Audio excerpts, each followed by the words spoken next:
Hey guys, so I'm up and we've got some terrible rain going on outside, so dreary weather for me to be driving in today, but I'm kind of kicking myself because I placed my Vitacost order yesterday, and this morning I woke up and I realized, you know what I forgot to put in my cart and look for? Oracacia sprays. So I need one of those. I have been out for a while. And I feel like Carol just loves having the spa treatment of the Oracacias. But, oh, update guys. I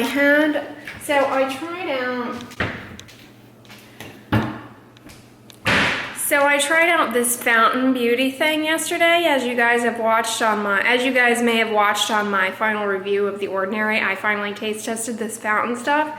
Okay, so I purchased this solely because A, it said it tasted like apple, and B, I purchased it by virtue of the fact that it has L-glutathione in it, which is the only ingredient in this that has any actual studies behind it. There are a few small studies to suggest that taking L-glutathione supplementation can help with women who have melasma and dark spots. They had noticeable brightening. It's like an antioxidant, okay?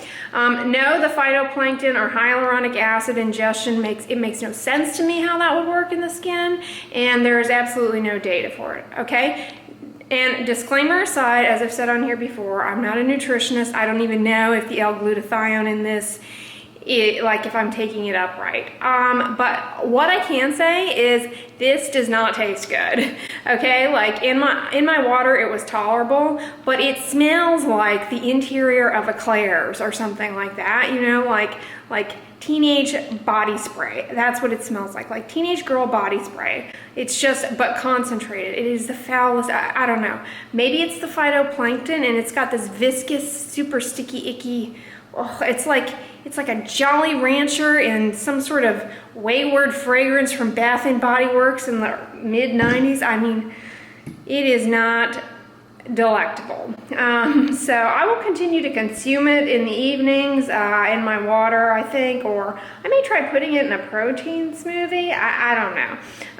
But yeah, I probably will not repurchase this unless, you know, all of a sudden my life turns around dramatically like it did with the beauty dust. Speaking of which, as you guys know, I ran out of beauty dust yesterday, but I did have one of those little sachets from my sampler pack, so I gotta decide if I'm gonna have time today to whirl into Urban Outfitters. Hopefully they have a full-size jar I can splurge on yet again, even though, again, I basically only drink it for the taste. And then I've got my lime water here and my Naples koozie, still my mom's Naples koozie, and the huge cauliflower oats with the almonds and the Truvia brown sugar drizzle.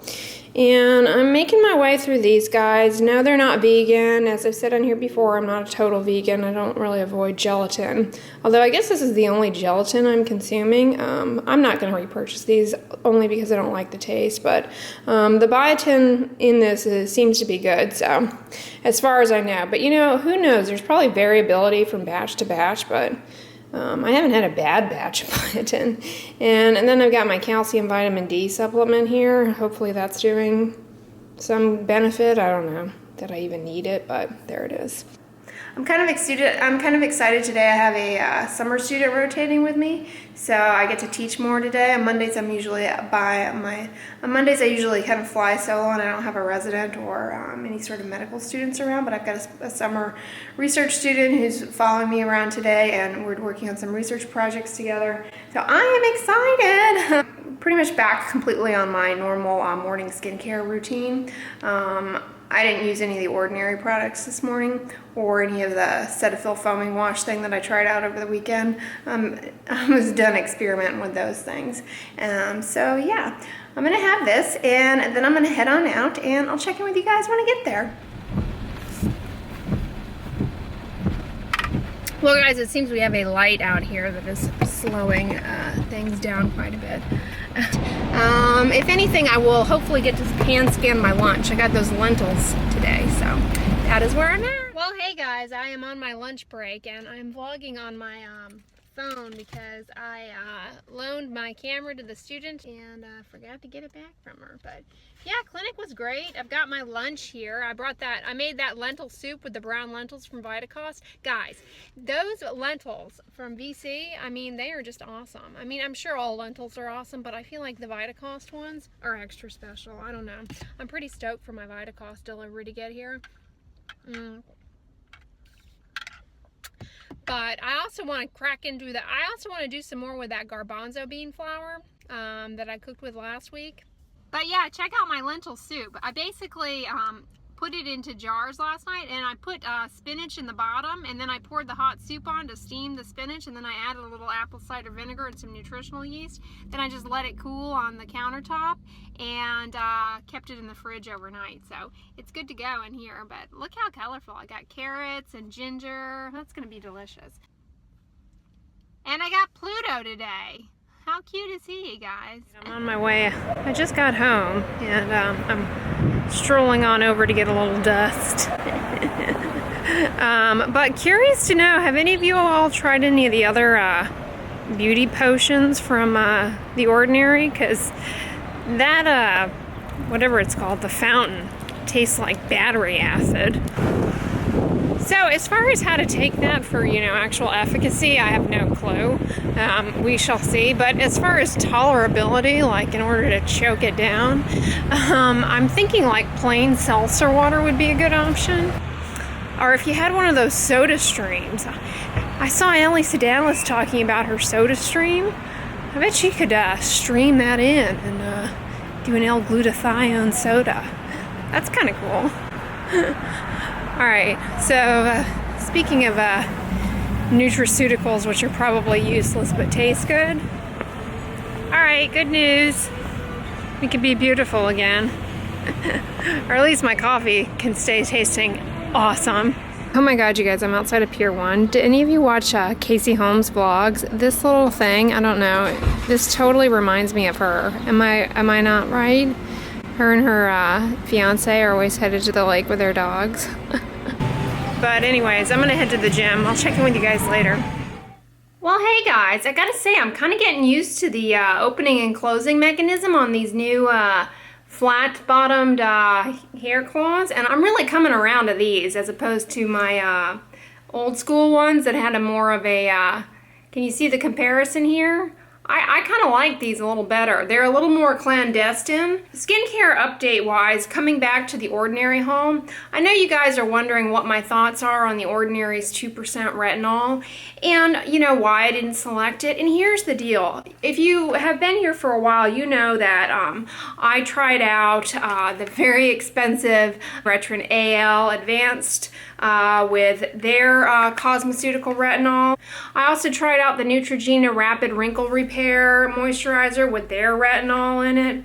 And guys, here is my gestalt on the cosmeceutical retinols. This is the same as this, is the same as The Ordinary one. You know why? I have no way of knowing, absolutely no way of knowing, zero, zilch, nada, that the retinols, the vitamin A derivatives in these products, these are cosmetics, they're not regulated, they don't have to undergo testing to show efficacy in any manner, okay? And secondly, the other reason why I'm kind of always like, what's the point, is that these guys, while potentially helpful, okay? They can definitely potentially be helpful. There are small studies suggesting their utility. So if you don't have access to a retinoid like adapalene or tretinoin or tazarotene, then, these are reasonable options to consider, but they all come with the exact same limitation. It does not matter the price. It does not matter the line, is that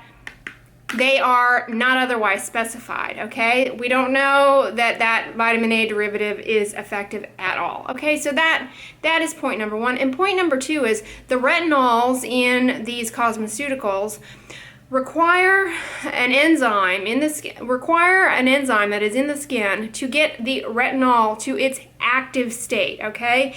And that's very unlikely, okay? It's possible, but unlikely that it does that, and that it does so in a meaningful way. And I want you guys to be aware of this, because the cosmetic companies will tell you that they have a new retinol and that they have a newly formulated, higher, more stable, you know, they will use whatever lingo they can to make you think that what they're selling you is the real deal. And honestly, it's all suspect. So, you know, at the end of the day, I did not choose to pursue the 2% retinol, because it's like, I know I'm going to just use it 1 or 2 times, hold it up in the air, and then chuck it.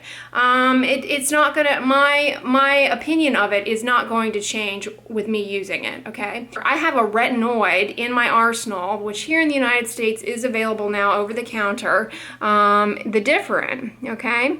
And so, you know, if it's not broken, don't fix it. Go with the car that starts, okay? So that's why I didn't bother with the 2% retinol.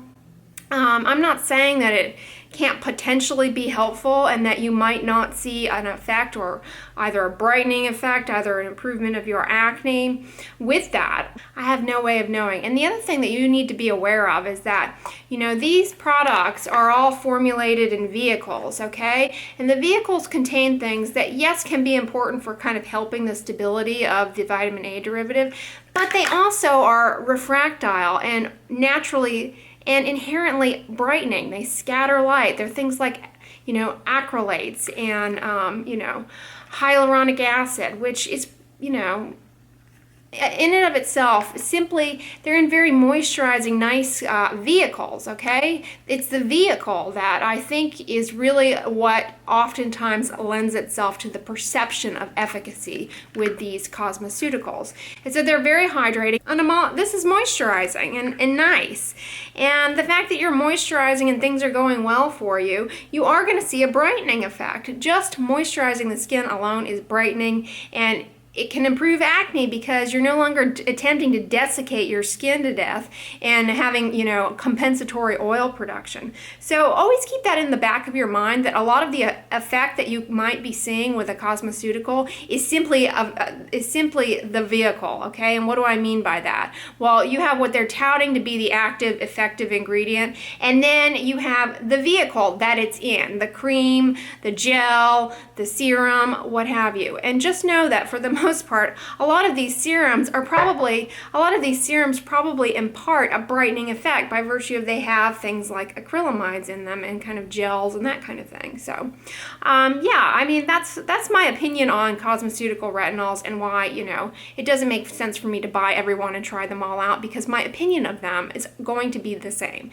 So I would say this: if you are someone who does not have access to a prescription retinoid and you have been told by your healthcare provider that a retinoid might be helpful to you and you don't have access to it, it's not covered by your insurance, it's cost prohibitive to you, you know, and you want to try, you're motivated to try out a cosmeceutical retinol, I would say The Ordinary is probably a good choice for you to give a whirl, because it is inexpensive. You know, pretend like I'm trying it out. I want to be honest with you guys and just let you know that, you know, I'm not going to go trying a bunch of different cosmeceutical retinols to see if they're effective, because that's a falsehood. You know, you can't tell that on what we call an N, a number of 1, which would be me. I mean, that's not the way it's done. So that's kind of my rationale for that. But anyways, guys, I hope you enjoyed the vlog today. I'm going to conclude it here.